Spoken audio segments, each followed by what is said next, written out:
Welcome, everyone. We are live. Last night, we spoke from the lecture a simple sentence that Neville said. He said, stop believing in God and start believing as God. Let's unpack that, as the young people would say. What does it mean? Well, when you do something in your daily life, what are you doing? You're doing it as who you believe yourself to be. Well, that's what you're doing. You're doing it because that's what you believe yourself to be. Hmm? So you're living as. You are living as. There's a difference. In the very beginning, we believe in ourselves because you know how they tell us, you got to believe in yourself. Well, you'll notice believing in oneself is the learning process, but believing as oneself is the application. Because when we believe in ourselves, you're learning and you're practicing something. It's not quite you yet. But when you believe as, now that's when you act according to who you say you are. So that's what that statement means. Start believing in God and start believing as, which is telling us we have to get to the point where we know who we are. Because when you know who you are, you know how you behave. You know what you behave as. You don't have to believe because you know who you are. You see, that's the difference between believing in and being as you should be. We are learning right now because I know when I went to bed last night, that was the thing on my mind. Stop believing in myself, but start believing as myself. And it's very interesting. If you watch what you do, you will understand what it means, what the difference is between in and as.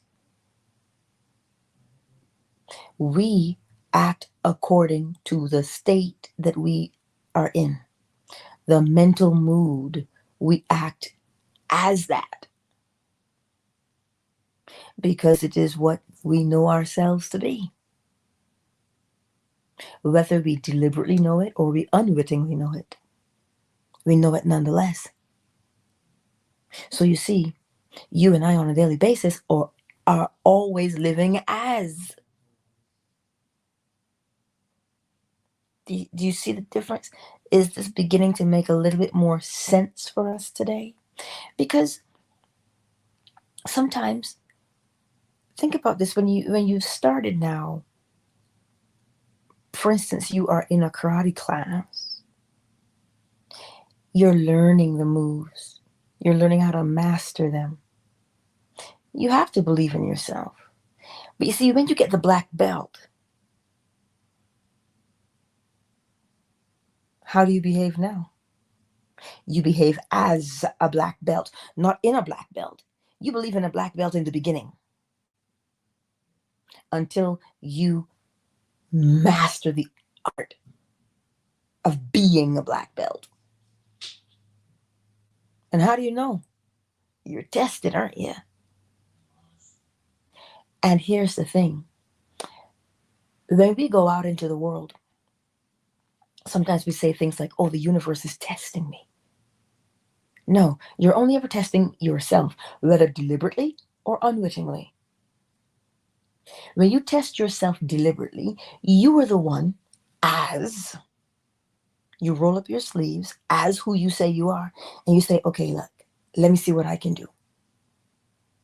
Let me see if I remember all of these things I learned.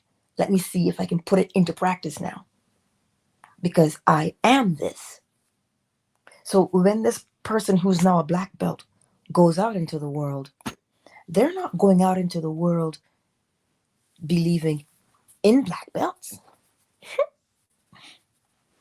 They live as a black belt. Shoot, they can't even hit people. So I trust that that little analogy shows you the difference between believing in and believing as. When you believe in something, that's the beginning stages. But when you believe as it, you have now embodied it. You became it. And because you became it, you can only act as that thing. So what does that mean now when you hear stop believing in God and start believing as God? Well, then you must embody God. You must become God. Oh, but I thought I already was. Yeah, you don't know that. You don't remember that you are. This is what awakening is. You are reawakening to the fact that, oh, wait, I am. I am God. So now that you are awakening to that, you now have to act as God because that's what you are. So then you have to start doing what? Well, we have those bracelets back in the day, WWJD, what would Jesus do? Well, what would God do? So if you are God, what would God do? What would God do? How would God do this thing? In order for you to know how God would do it, you have to become God. You have to. How else are you going to see it? You have to see it from the perspective of God in order to speculate as to how God would be. So today, who are you? Remember the scripture? Who do you say that I am? But add one tiny word. Who do you say that I am is? I am is God. And what do you say all day long? I am. I'm this or I'm that, but you are I am. So now we have to start living as I am. We can no longer live like George, like Susie, like Angela, like Peter. Those are just simply names of the I am. Individualized names of the I am. Relax. Relax. That's a good boy. Relax. Right now he's behaving as, isn't he? He sure is. Okay, okay. That's what they do. Behaving as is embodying it, becoming it, right? So what is it that you continually say to yourself on a daily basis? See? Then that's what you are, and that's what you will behave as. Does this make sense to us this morning? Because right here, so you see, remember the beginning stages we believe in because we are learning something. If you didn't believe in it, you wouldn't practice it because it wouldn't be real to you. But because you have become this thing, you have to act as I trust this is making sense for you this morning, so that as we go out into the world and you ask yourself, wait, who am I? Well, what are you behaving as? And that'll tell you exactly who you say you are. So you see, right now when we talk to ourselves, we speak to ourselves as if they were two.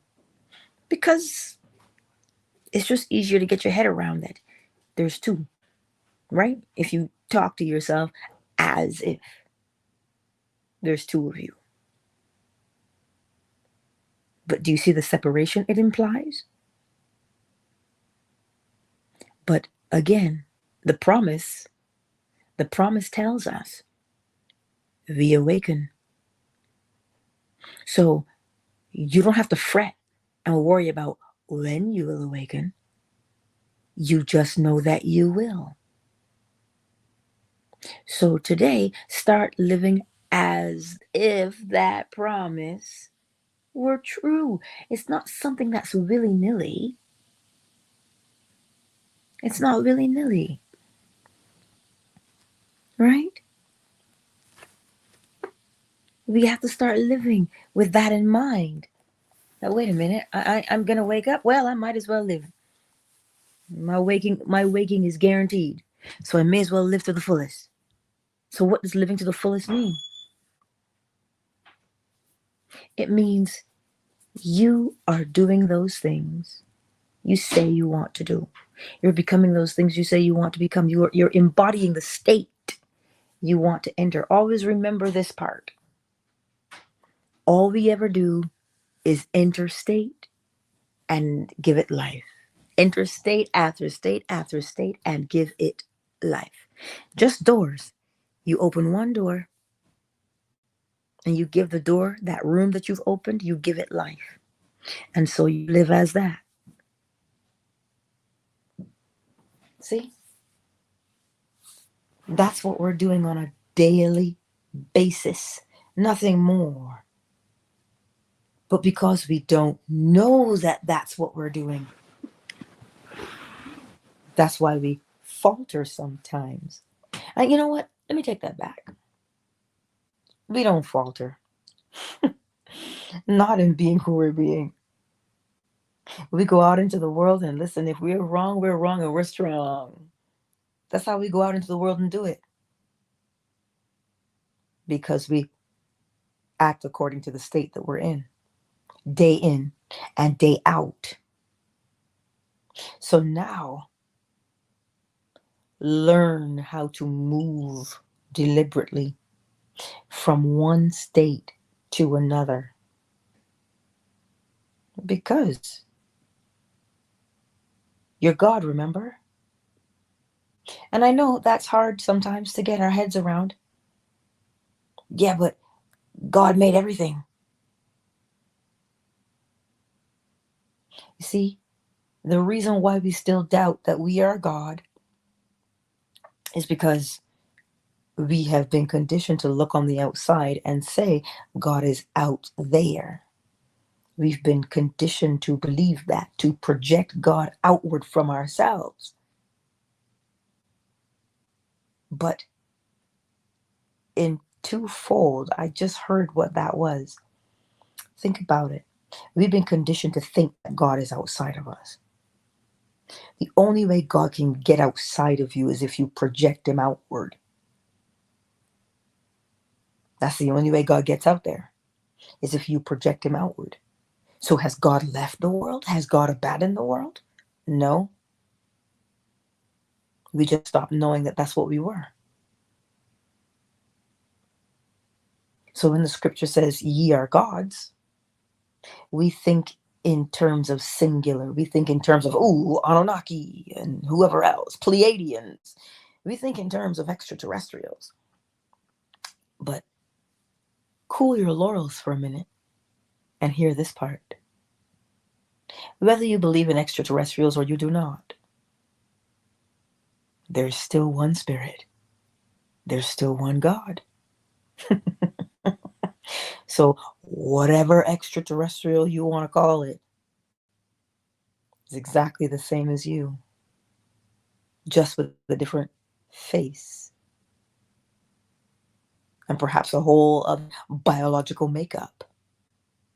But don't get it twisted. There's only one spirit. So, what are you going to do with that information? Will you scoff at it? Or will you contemplate it? Will you sit there and ask yourself, wait a minute, I do say I am all day. And I do know if I think about this person, that happened to me yesterday. I forgot that in Barbados there's a saying, you'll live long. Meaning, if you are thinking about someone and they're thinking of you at the same time. I sent out a note yesterday to a particular person, and she got back to me. She goes, you're going to live long, because she's a Bajan too. She says, you're going to live long. She goes, I was just thinking about you, and then your message popped up. Well, that's not a coincidence. I sat down and I deliberately said, who am I sending this message to? And I called her name and I wrote the message and I sent it to her. So obviously I was thinking of her. So if I'm thinking of her, I have called her name. Yeah. If I'm thinking of her, I have called her name. And if I have called her name, well then, she hears. So when she said that to me, I had to giggle. Right? I had to, because I'm like, it's not a coincidence. I called your name. Right? So you see, if you can remember that that's what we're doing all day long, it's not a coincidence that when you think of someone, they are thinking of you. You've called their name. And you did not call their name on a level that is uh, uh, audible to the human ear. When you called their name, you actually sat there and deliberately contemplated who they were. That's what you did. That's what we do. So now, picture this for a moment. Whatever mood you get into, right? Pay attention to what name you call when you're in that mood. Oh, yeah. Because you see, that mood or that state that you're in, oh, you're not whispering that. You are casting that outward. You are projecting that outward throughout space and time and beyond. You might not be able to see it, but then how can you deny when that same person you are thinking of calls you or messages you and says, hey, you just crossed my mind? You think that's a coincidence? No, that is the law of gender. You generated an idea and projected it outward, and it took form and came back. So, in other words, your words did not return unto you void, but they accomplished the purpose that they were set out to accomplish. So, all of that time you're right there and you're doing that, you're living as something according to the state, the mental state or mental mood that you're in. You are living as that. Thus, you're being as that thing. So you see, we do comprehend the difference between believing in something and believing as. One of those things is knowing the self, and that's why you can believe as it, because you know it to be true of yourself. And a lot of these things are, they're not hidden. We've just been doing them for so long, they appear to be hidden because they're second nature to us. You don't have to think about it anymore, you just do it. And that's why we can't tell that we are manifesting all the time. We are day in and day out living as. And so we are creating causes that bring about effects. And sometimes the cause is really blatant, and thus the effect happens really quickly. Running on ice, not recommended. Not recommended. But cause and effect, we are always living it. But because we don't remember what we have done, we do not see the corresponding effect. And that's why we don't think that manifestation is real. Because it just looks like it happens. That's the point. That's part of boot camp, right? When you break it down, you begin to see what you are living as on a daily basis, right? This is the point this morning. What is that thing that you have declared yourself to be? Hmm? You believe in it wholeheartedly because you know it. You embody it. So what are you embodying? Then you don't believe in that thing anymore because you've embodied it. And now you're living as it.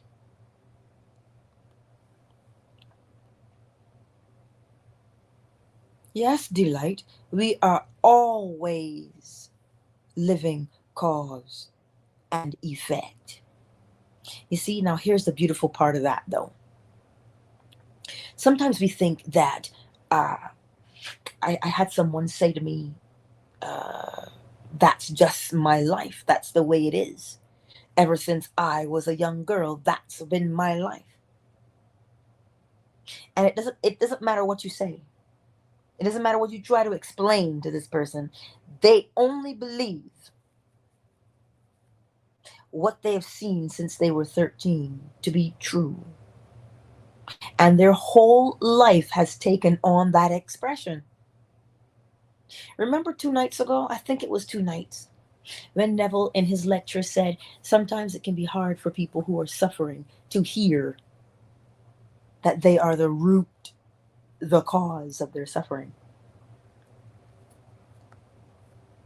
Sometimes that's hard to hear. What are you trying to say, Angela? That I did this to myself? Oh, I know you're crazy. I wouldn't do this to myself. My mother did this to me. My father did this to me. Remember, we live according to the mental state or mental mood. Whatever happened to you caused you to develop a particular mental mood. And because you have embodied that mental mood, then the trajectory of your life must correspond to that mood. So if you are thinking life is hard, you gotta struggle, you gotta claw, you gotta deceive, if that's what you believe, notice how the actual word is know. KNOW. You know that to be true for yourself? Well, then you're living as that. You're living as it, which means you keep bringing it about over and over and over again. So, what are you going to do? First, you examine what it is you believe presently. And don't go looking for things to believe or trying to find what you believe. Look at the common thing that you see repeating itself in your life. When you see it, that's where you start, right? You see, we have this small problem where we presently believe that it's far fetched. that you could possibly be God. Yeah, but Angela, there's 8 billion people on the planet. 8 billion and some. But those are just 8 billion expressions of one thing. Look at how much effort has gone in to fracturing that one simple statement, that it is simply one expression, one expression, one thing is being expressed by 8 billion plus people. Look at how much work has gone into fracturing that simple statement, to the point where we now believe there's 8 billion plus. There are 8 billion expressions of one thing: life, being, spirit, God. All 8 billion people are alive. They are expressing life. But what is life? God is life. So when I say, look at how much trouble has gone into that, into fracturing that simple knowledge. We know everybody's culture. We know everybody's culture. And we have different opinions about everybody else's culture. So much so that we have forgotten. We've allowed the way something is expressed to blind the eye to the thing that is being expressed.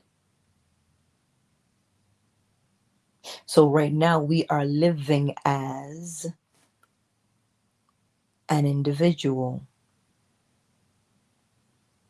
Thus we have to believe in God.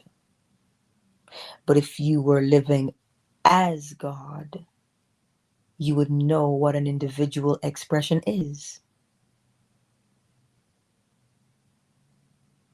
They're simple things, but it's just that we look at them the way we were taught to look at them, instead of allowing ourselves to see them the way they actually are. When you get little tiny kids on the playground, they don't question. They just, oh, look, there's a little person just like me. And they just want to play with you. Until someone comes along and says, no. You see, we already inherently know that there's only one. We already know this.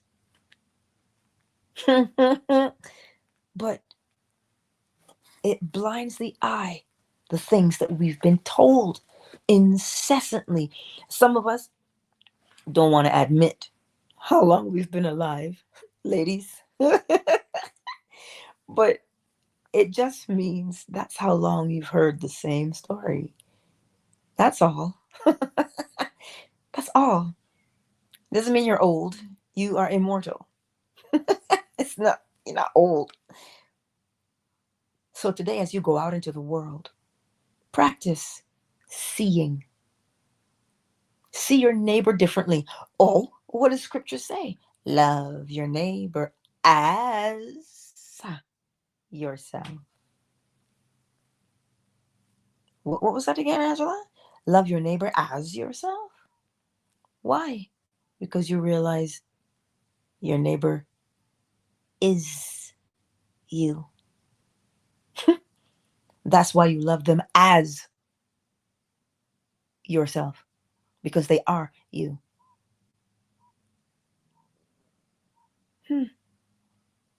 Right? It's just a simple thing. It is very simple. It becomes easy to apply. Then we practice. So when you go out into the world, remember who you're looking at. You're looking at yourself.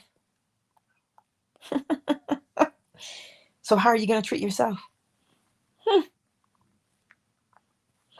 How are you going to talk to yourself? Oh,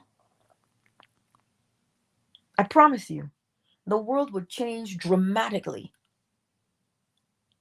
if we stopped seeing each other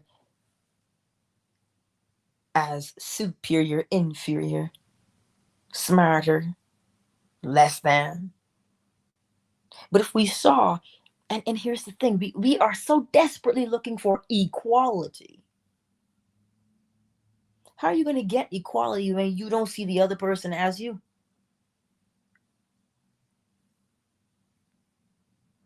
Huh? How are you going to accomplish? How are you going to accomplish equality? When you don't see the other person as you. Okay, young man, let's put you in the closet for a little bit, huh? Let's put you in the closet for a little bit. Jeez, how did you get so loud all of a sudden? Come. Come, sweetbread. Come along, Daddy. Come. Oh, handsome. Ooh.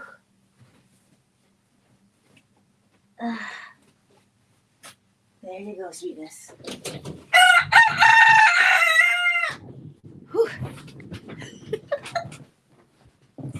He is being as a rooster. No escaping that. That's what he is. Right? So today, as you go out into the world, pay attention. How are you treating that person who you think is other than yourself? Oh, but Angela, this sounds all so kumbaya-ish. Well, the reason why it sounds kumbaya-ish is because we've been conditioned to fight, fight, fight, fight. Listen, I'm not a gladiator. If I wanted to embody gladiator, I am sure I could, but that's not the life I want for myself. I'm not out here in these streets talking about, oh, I'm going to fight everybody.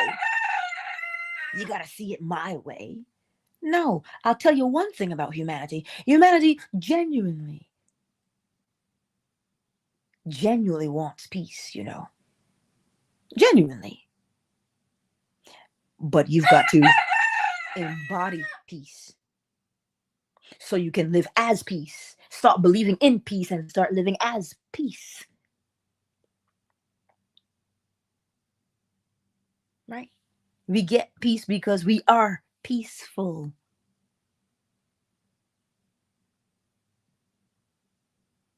You understand? It's delight. You need a boot camp on using the law to discern who and what is in front of you. That's you will learn it in the boot camp on the 27th. You will.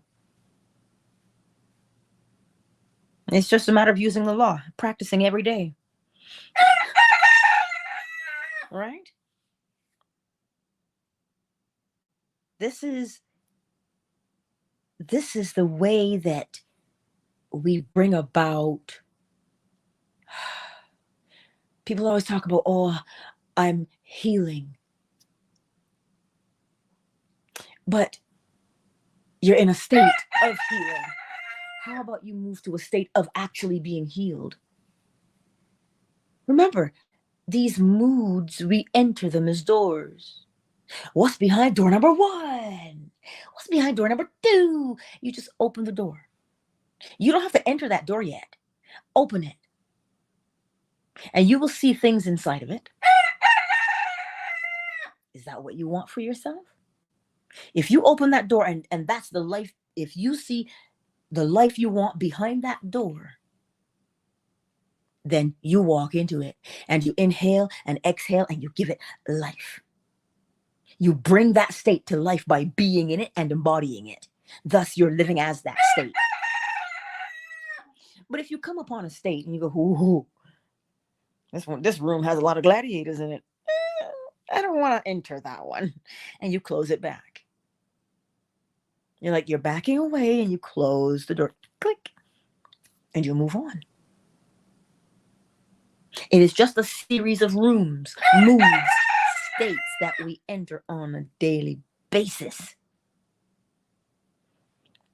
And so we are constantly living as something. We always are. We're living according to that state or mood. So when you hear Neville say, stop believing in God and start believing as God, he's telling you, you've got to embody what you are. Instead of fretting about, well, how can I be God? That is so blasphemous. So where else is God?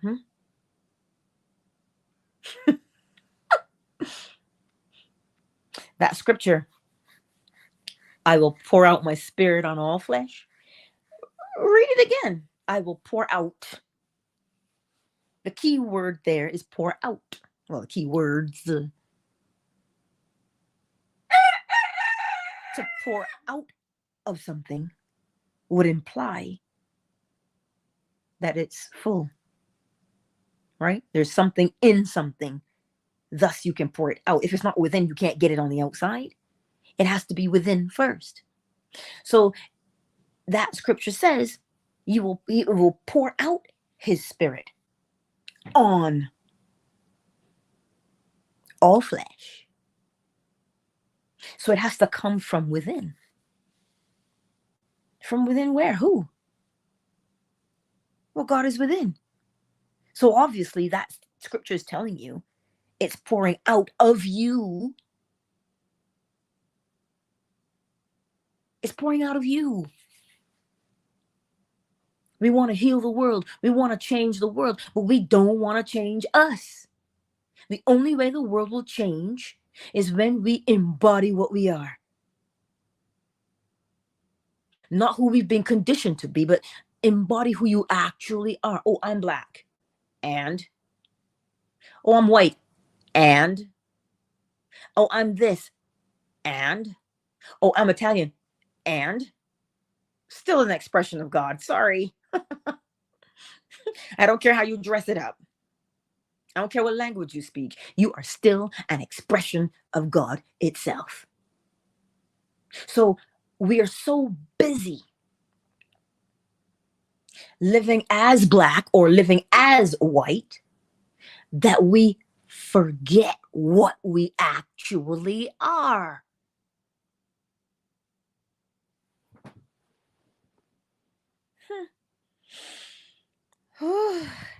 Listen.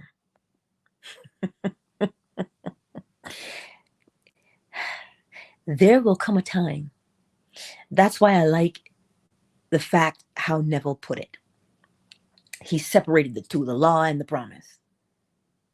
Okay? The law is, here's how we apply these things and change our lives. The promise is, hey, you will awaken. And when you awaken, you'll awaken as God.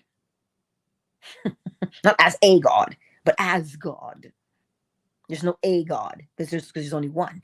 A would mean there's more. So the promise, as I told you, we don't have to worry about that. Awakening as God is an effect. So if you know the effect, well, shoot, the cause is right there.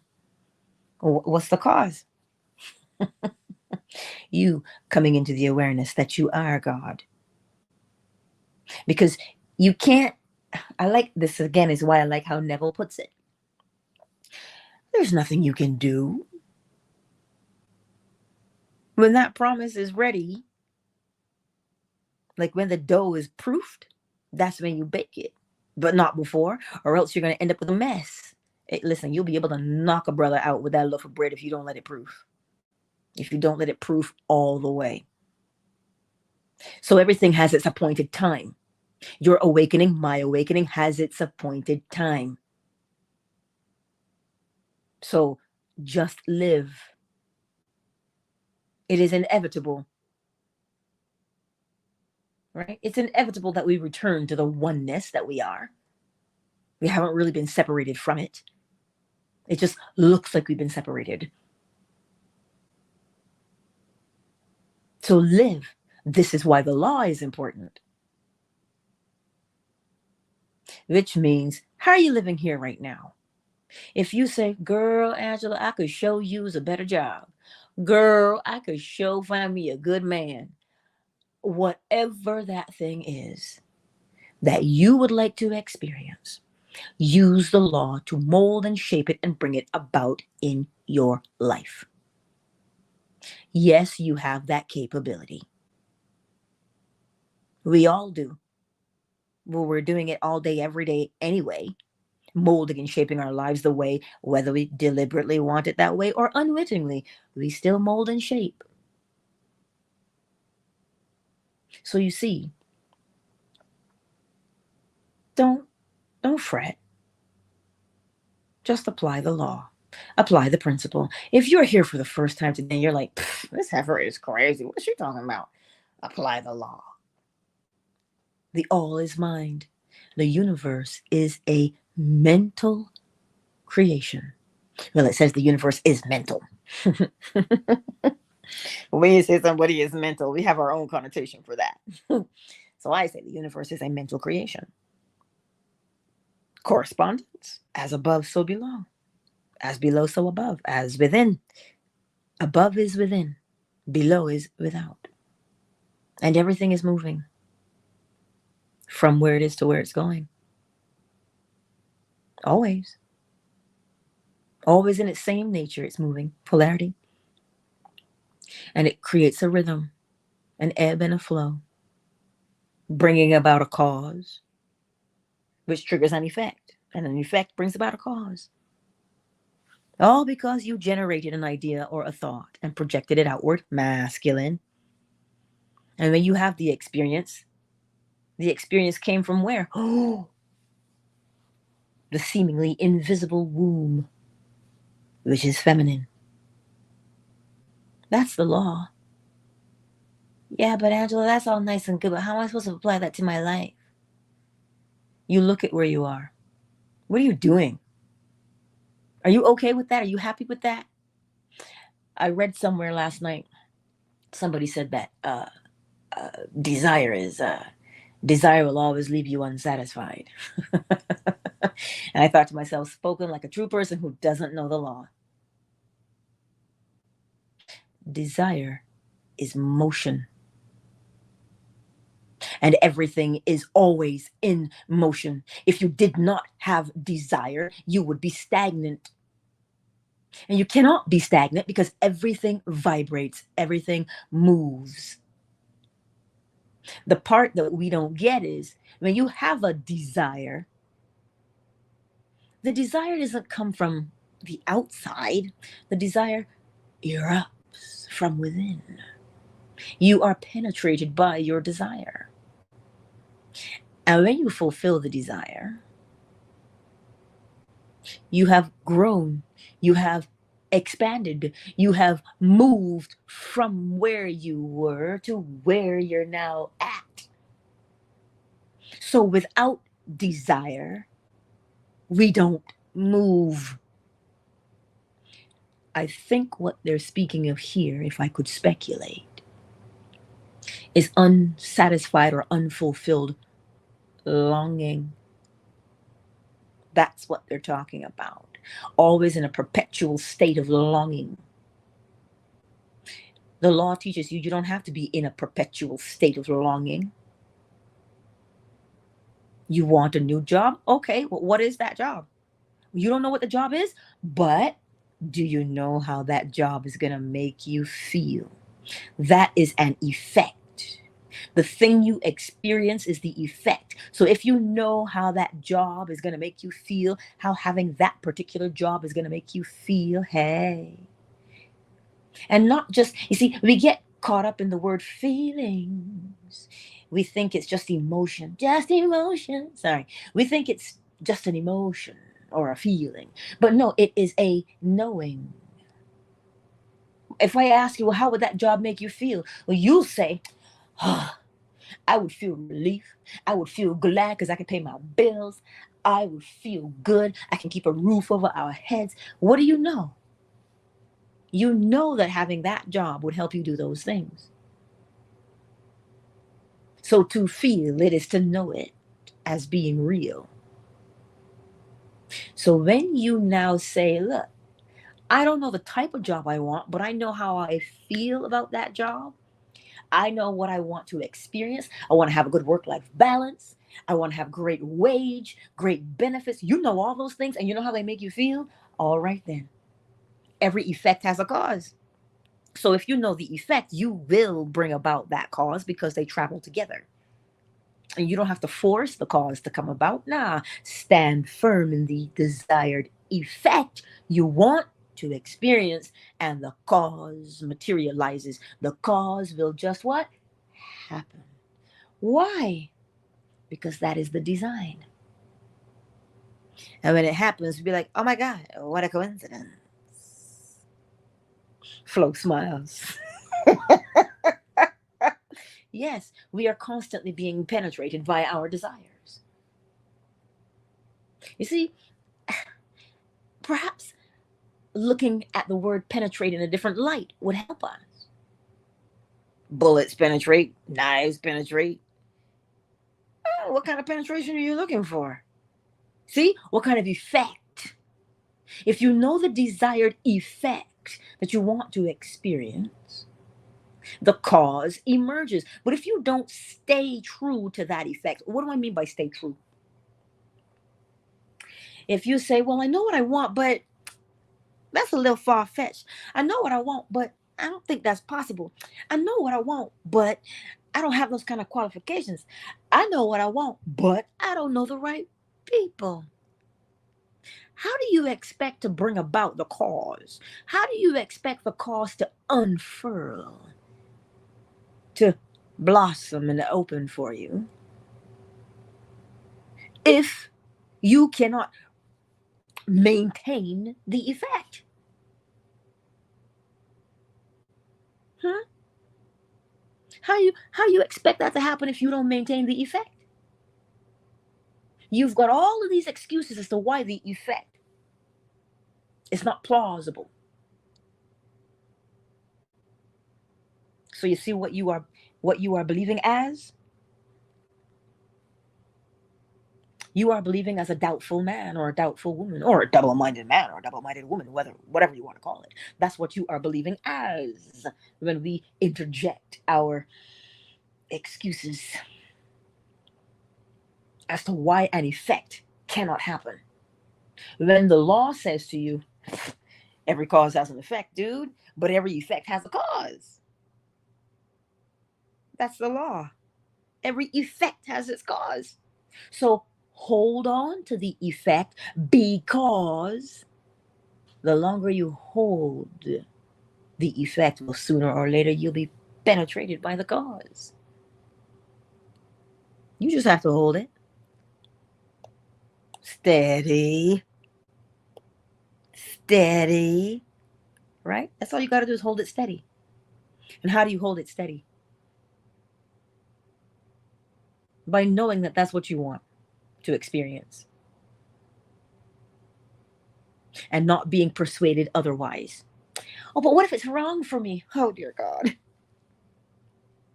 How many times have I asked myself that? What if this is the wrong thing I'm taking? What if this is the wrong relationship?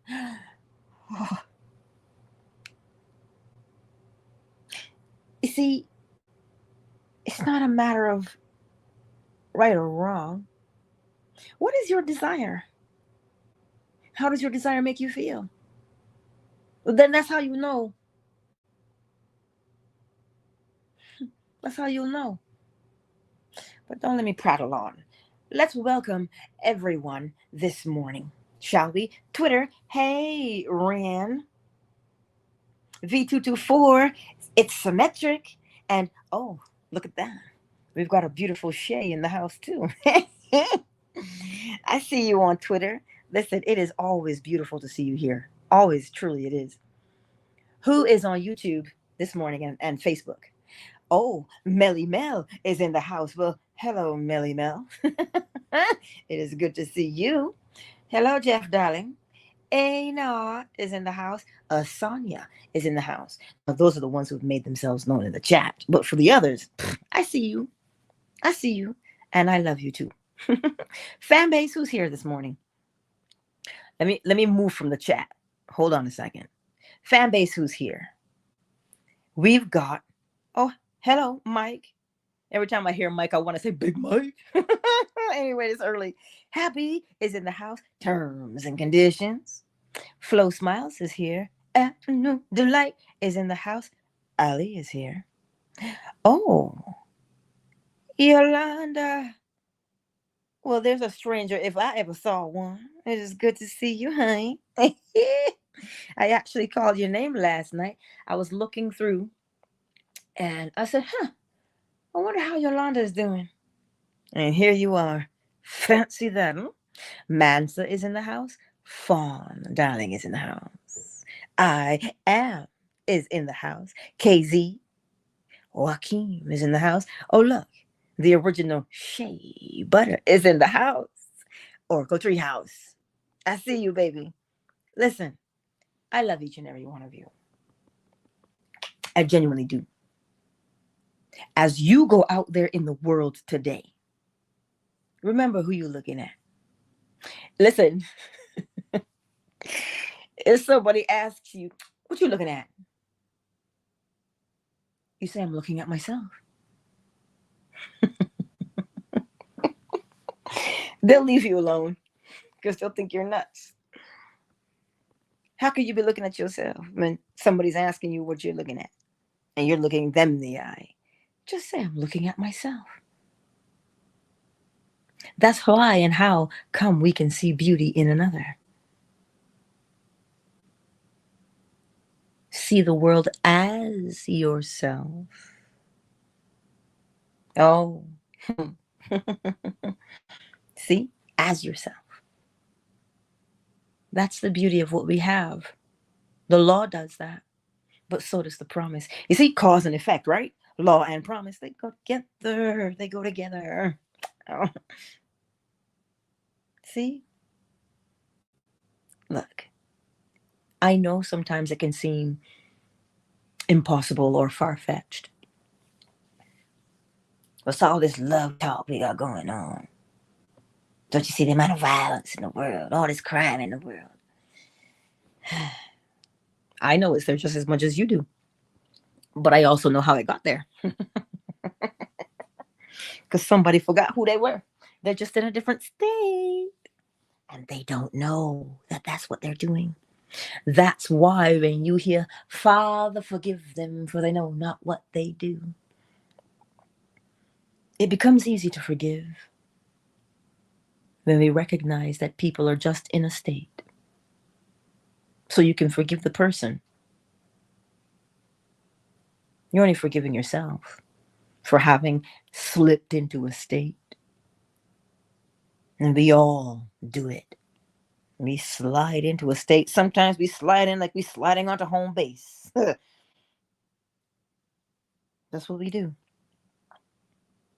But remember, you're absolutely amazing. Shoot, not because I say so. The law. I don't give you an opinion, you know. The law is there. Where do you see the law? Everybody thinks. And we must reap what we've sown. And we talk about energy in the world, and we talk about vibration. That's a good vibration. We talk about vibrations all the time. Yes, vibrations can be heard, felt, seen. We have senses. And we hear about polarity. Now see, this one, people think polarity means opposites. No, it doesn't. It's just positional. Left and right. Because you have to have a swing, right? In order for something to swing, it's got to swing between two poles. But don't get it twisted. The thing on the left and the thing on the right are absolutely the same. It's just a matter of vibration. If it's moving real fast, you'll know what it is. If it's moving real slow, you'll know it's the same thing, just slow down. Well, love is hate slowed down. No, sped up. It's early in the morning, right? Love and hate are exactly the same. One is moving faster. Love is moving faster than hate is. Well, some would beg to differ, because sometimes hate can fire you up, and love can fire you up too. But look at the outcomes. Hmm. That's how you'll know. Look at the outcomes, the vibrational outcome. See, that's polarity. Same in their nature, just one is on the left and one is on the right, because the swing of the pendulum must be accommodated. Life is moving in that constant motion of ebb and flow, a rhythm, a pattern. Day and night. Day and night, right? We have those. We've got the seasons. We are moving into spring at the moment, even though it snowed last night, but not a lot. Just sprinkle, sprinkle. We're still moving into spring. A rhythm, right? And because of that rhythm of spring, we get what? Cause we get plants sprouting to bring what? The effect of pollen and bees and fruit. See, cause and effect. Why? Because something was generated. Gender. Not to be confused with man, woman, boy, girl. Gender. Something was generated, created, and projected outward. That is masculine. You can think up the idea and project it outward, teach it to somebody else. That is masculine. Feminine would be the acceptance of what you learn and then doing it, giving it life. Feminine. So you see, those principles surround us. We are immersed in those principles on a daily basis. Try as you might, you cannot escape them. You can't escape the principles, because you are the principle. Oh, Lord, have mercy. So you have to be as the principle, not believe in the principle. You are the principle. You are the principle of mentalism, because, well, the all is mind. The universe is a mental creation. You're the principle of correspondence because, well, as a man thinketh, therefore he is. As within, so without. And you know we're always moving. Vibration. And we're moving from where we are to where we're going. Always polarity. Always in the same nature. And in that movement, we have a rhythm. Well, you'll know a man by his habits, won't you? Just observe him long enough. That's what the rhythm is, your habit. Well, cause and effect. Well, what triggers you? Snap. That's the effect. The way you respond to that trigger is the effect. But what caused it? Oh, see? Gender. You generated that thought. And you projected it outward, masculine. And now you have to reap it. It comes back to you, feminine. You see, you are the principles. That's why you can't escape them. Because you are the principles. How do I know? The all is in all. And these principles come from the all. Oh, so that would mean that the all is the principles? Oh, and if the all is the principles and the all is within me, well, then I too am the principles. So,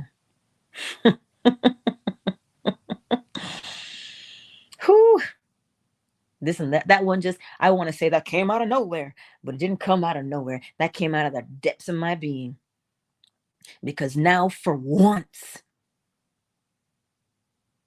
you will begin to comprehend, not understand. Comprehension is a deeper understanding of something, like a true, deeper sense of it. So now that you comprehend you are the principle, perhaps you'll act as, instead of believing in the principle.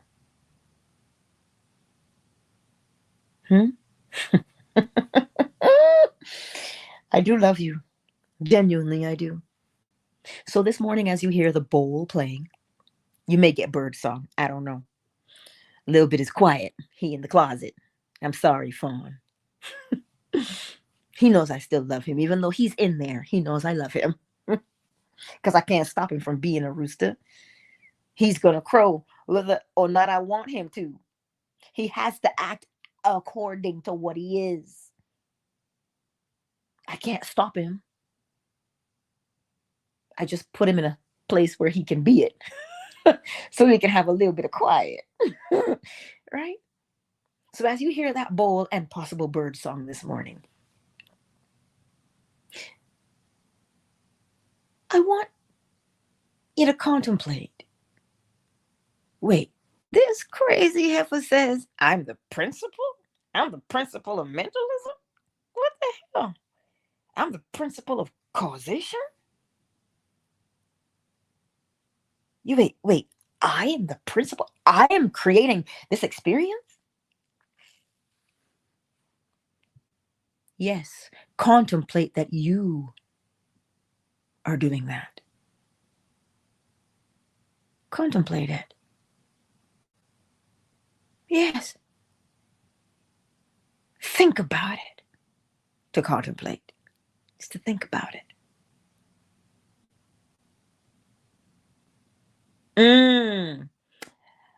Um,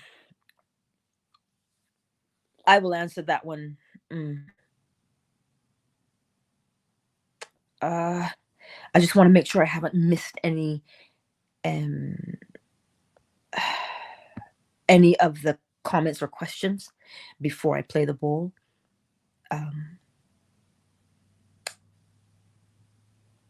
Yeah, so far so good, but I'll get back to that. So when you hear the bowl this morning, oh, here's a name I haven't said before. Ausmalo. Ausmalo. Oh, listen to her scripture verse, Isaiah 41, verse 10. She's the daughter of the one who created heaven and earth. That's what I just clicked on her thingy, and that's what she says she is. Welcome, daughter of the one who created heaven and earth.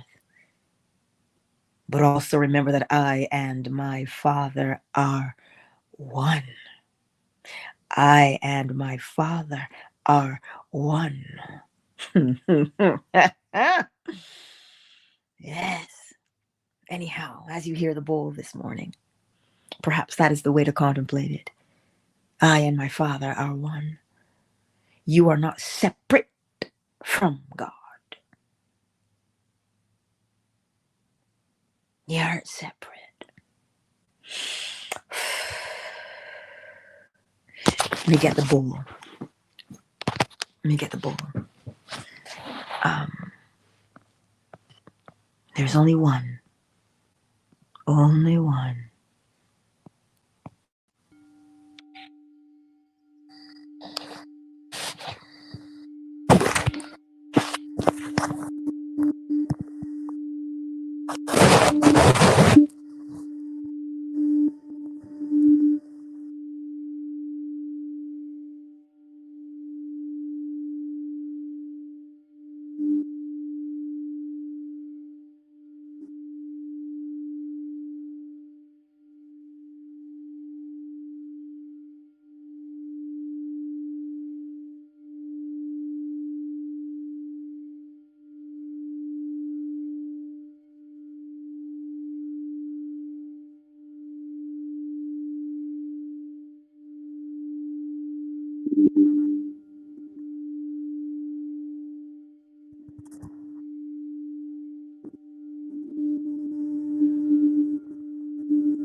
Countdown initiated.